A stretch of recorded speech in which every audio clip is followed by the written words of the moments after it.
अस्सलाम वालेकुम सारे पाकिस्तानियां जश्न आज़ादी मुबारक दियाँ ढेर ढेर बधाइयाँ।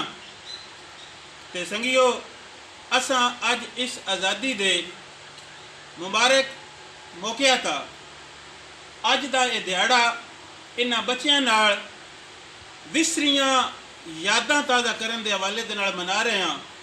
और विसरियां गल्लां दे विच अज असीं जिहड़ी याद चीज़ करन लगे हाँ वो है इस साडी पंजाब धरती दी एक विसरी खेड जिन्हों आदन गोल न चौपाती बिल्ली बन गई छिटाकी जुमे रात आई आ कि नहीं।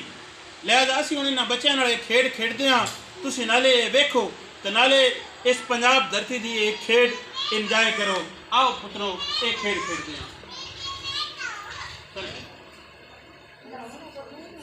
हाँ।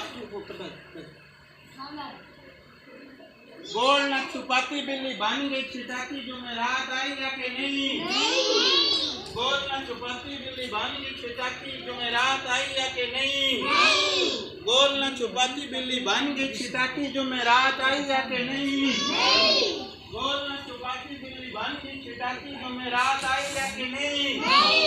गोल न छुपाती बिल्ली बन गई छिटाकी जो मैं रात आई या कि नहीं। गोल न छुपाती बिल्ली बन गई छिटाकी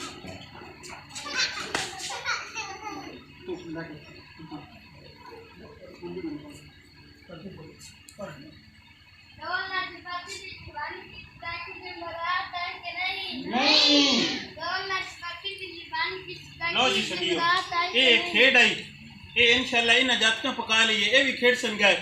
तो मैं सारे पंजाब धरती दे बच्चों आखांगा कि एक अपने वसेब की खेड है। ये खेड भी खेड के इंजॉय की करो। रब रखा।